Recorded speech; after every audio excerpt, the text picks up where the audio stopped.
Hi friends, and welcome back to Pages and Pens. My name is Julie, and today I am here with a writing update. Let's jump right into it.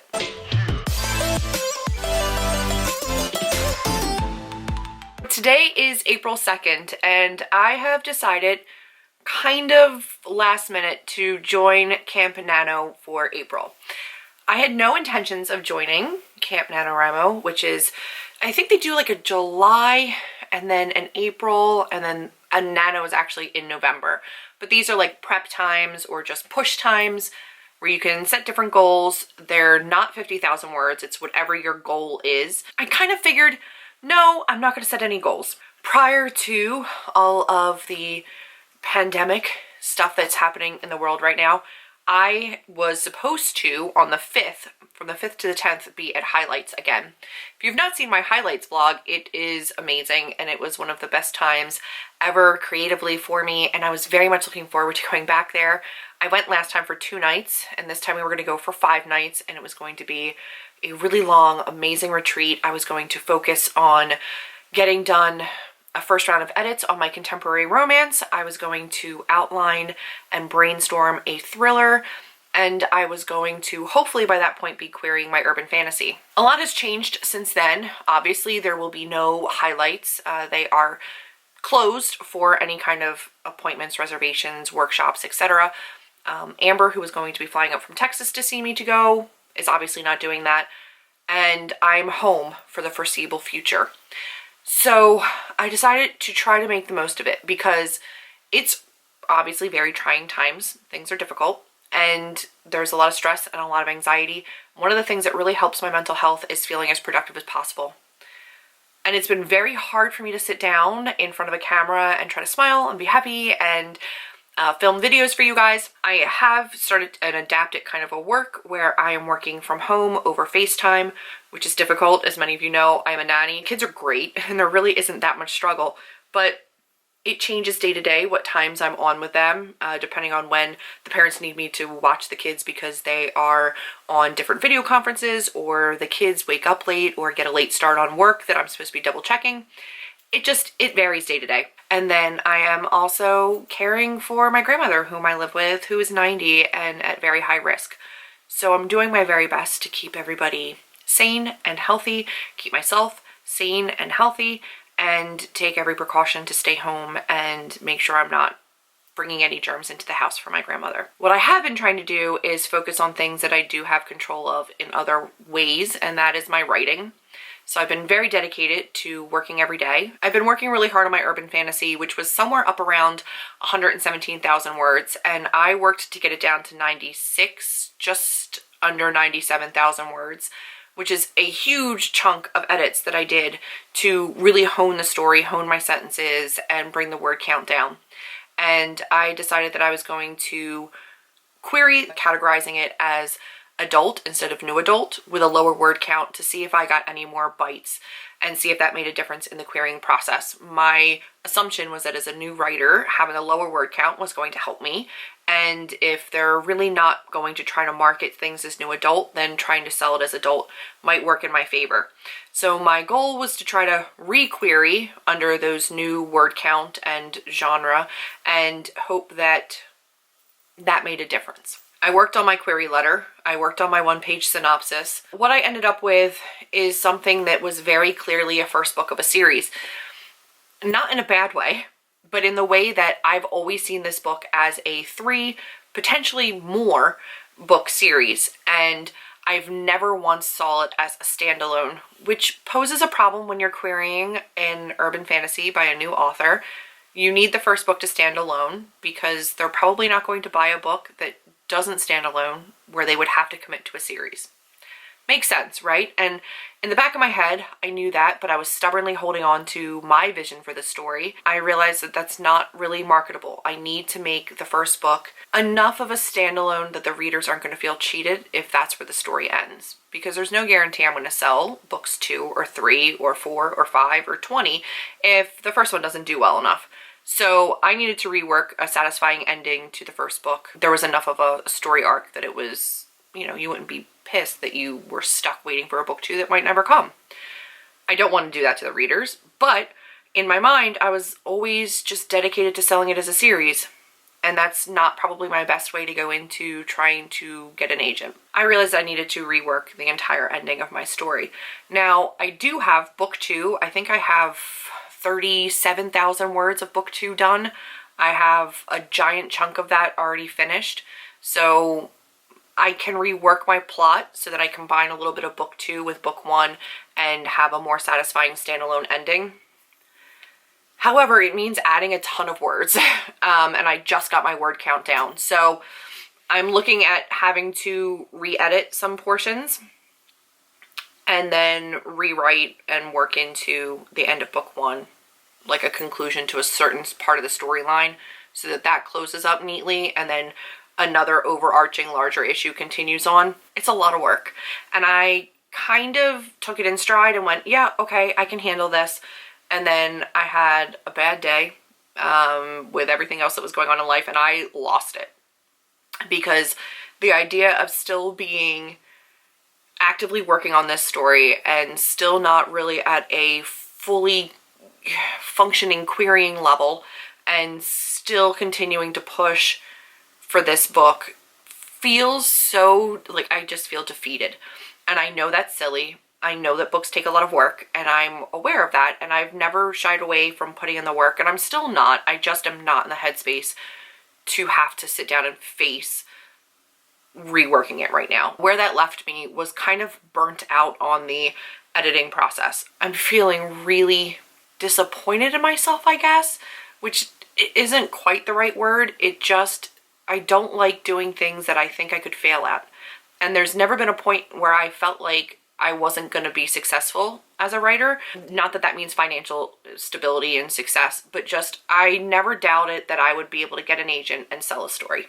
How that story does is up to the readers, but I never doubted that I was a writer, am a writer, that I would be able to sell a story. I still don't doubt that. I've come to realize that it might not be with this story. It might not be with the urban fantasy, which is disturbing to me because I really, really love it. But if I need to drawer it and put it away for a while, then that's what I need to do. And I also am just a little bit burnt out on editing right now.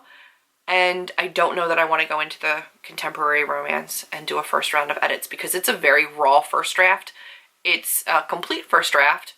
And I do like to make them as neat as I can for a first draft, but it's still a first draft and it's going to need a lot of edits and it's going to need a lot of time and attention. And I'm already feeling kind of dejected. So what I've decided to do is go ahead and start mapping out the new mystery thriller. It is an adult mystery thriller. And I say mystery thriller because there's like a weird genre situation there, right? So it's not a true thriller. It's more of like a mystery uncovering kind of whodunit, maybe a little bit like psychological thriller, a little bit. Never in my life before now considered writing a thriller. And my idea for this thriller came about long before I started reading the thriller horror mystery genres that I've been reading lately. And I really started reading those because I wanted to tell this story. And I don't know that I'm the best suited to telling this story. We're gonna see as I start writing it. Now I have a very loose framework. I kind of know our main characters. There's 2. And I know some of the red herrings. I know some of the people that kind of come in and out of these people's lives. And I know a little bit about some of the drama and the intrigue and some of the misdirections and obstacles that are going to be faced. I know some of those already, but there's a lot more fleshing out I need to do. I'm kind of taking a unique approach to writing this story. It's a little bit of a dual timeline situation where I think at this point I might write the past timeline first and then build the present timeline around it, which feels very weird. I've never written an entire novel in one timeline and then an entire novel in another timeline and then wove them together. We're gonna see how it works. Hopefully not horribly. I do think after talking to friends and people that I trust that it is the right choice for the story. Feels very weird to write. And I'm trying to work in like the current timeline details in notes and stuff at the same time I work on the past timeline. It's a very new writing experience for me, like very new. I have one that's very casual and is first person, and then I have a third person. it feels so strange. Each one of the books that I've been working on, or that I have in the works at different stages, are different tenses, they're different POVs. It's very weird. And jumping between them to do edits is very strange because I forget which tense I should be in and what kind of point of view I should be in. It's a ride, guys. It's a ride. Yesterday was April 1st, which is the start of Camp NaNoWriMo. I started off at a good old goose eggs, and I got about 1,200 words in. I have more words than that in my Scrivener doc, but they're in notes or character sheets and background, etc., that don't count towards my word count. I only use the actual novel to count towards my word count instead of like all of the notes and things, which is considerably more than that. Yes, I'm finding ways to be productive and feel better about myself, but it's also okay for me to say, I don't know what I want to film or if I can sit down and film. It's okay to say, I have this project that's like so close to querying and I'm not working on it right now, which is frustrating me because I know now is like they're saying is not a bad time to query, right? Because all these agents are home, they have the time to read. Their request levels for like additional pages is higher because they have the time to read right now. Everything in me is telling me I should be taking advantage of that and querying, but I cannot sit down and work on that book right now. And so if I miss a window, I might kick myself for it later, but I need to be gentle enough with myself and kind enough with myself to realize I just cannot mentally take that on right now. I have a 20,000 word goal for the month. I am not sure how that will go. I could succeed, I could surpass, or I could very heavily underperform. What I do know is that if this stops working for me, I'll move on and I'll do edits on the contemporary, or I'll do edits on the urban fantasy. My writing update right now is like, hey, doing Camp Nano, could really suck at it, might do fine. Hey, I have an urban fantasy that I need to rework an entire ending for, finish some more edits on so I can get the word count down lower so I can add a ton more words and still hopefully keep it under 100,000 words, but make it a standalone book when it's always been a 3-book series at least. And also, I have a very, very raw contemporary romance that is in need of a lot of edits that I may or may not get to this month. That's what I'm juggling. That's what's up in the air. And because it's hard for me to sit down and film right now, and I just don't know what to sit down and film right now, and creativity is not coming to me in terms of finding new videos for you, I figured, why not catalog and vlog the entire chaos that is my writer's brain right now, because it's a scary hot mess of a place. So this is my beginning, but also maybe the whole message of this entire video is just to say, like, it's cool if you don't do anything.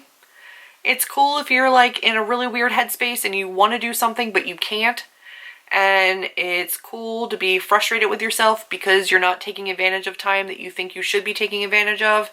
And like, at the end of the day, you gotta do what's best for you. And that changes sometimes hour by hour instead of day by day. So allow it to. Let go of expectations that you have for yourself that you have to do X, Y, Z, and just do what feels right in the moment. It's all any of us can do. And that's it for this video. Man, what a hot mess. If you sat through all of this, just leave me like a purple heart down in the comment section. It would mean the absolute world to me. Just to know that you sat through this and stuck with me, because this probably makes no sense. But that is my writing update for right now. I will keep you posted in further vlogs, videos, and updates. I love you so much. I hope you're staying healthy. I hope you're staying safe. If you ever need to talk, you know where to reach me. My social media is all listed down below. Leave me that heart emoji down in the comments. I would love to see it. And please know that I do respond to every comment. So if you have something you want to say, go ahead and leave a comment. I will be sure to respond to it. If you have a question for me, leave it in a comment and I will respond to it. I'm always here. That's it for this one. If you like this video, please do give it a big thumbs up, click subscribe, and I'll see all of you in my next one. Bye guys.